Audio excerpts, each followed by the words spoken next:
ગુજરાતમાં કિંજલ દવેના 4 બંગડીવાળી સોંગ બાદ હવે વધુ એક સોંગને લઈને વિવાદ વકર્યો છે। મળતી માહિતી મુજબ ગુજરાતી ગીત મોગલ છેડતા કાળો નાગ ગીતને લઈને નવો વિવાદ જગ્યો છે। જી હા, મોગલ છેડતા કાળો નાગ ગીતના અનધિકૃત ઉપયોગનો કેસ કરવામાં આવ્યો છે। રાજકોટના શિવ સ્ટુડિયોના માલિક રસિક ખખર વિરુદ્ધ કોર્ટનો હુકમ આવ્યો છે।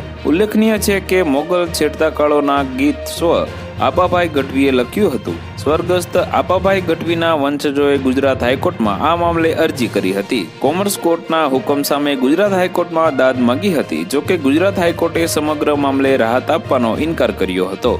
આ મામલે યુટ્યુબ પર રોક લગાવવા અરજદારની માંગ કરવામાં આવી હતી। જોકે હાલના ધોરણે યુટ્યુબ પરથી ગીત હટાવવા ગુજરાત હાઈકોર્ટ દ્વારા સૂચન કરવામાં આવ્યું છે, તેમજ ગીતને તાત્કાલિક અસરથી કાઢી નાખવામાં આવે તેવો આદેશ કરવામાં આવ્યો છે। તેમજ ગીતના કોપીરાઇટના કાયદેસરના વારસદાર તરીકે લેખકના દીકરા નરહર ગઢવીને ગણાવ્યા છે। તો વધુ માહિતી મેળવવા માટે ચેનલ સાથે જોડાયેલા રહો। વિડીયો પસંદ આવે તો લાઈક કરી દેજો। ચેનલમાં નવા છો તો સબસ્ક્રાઇબ કરી દેજો।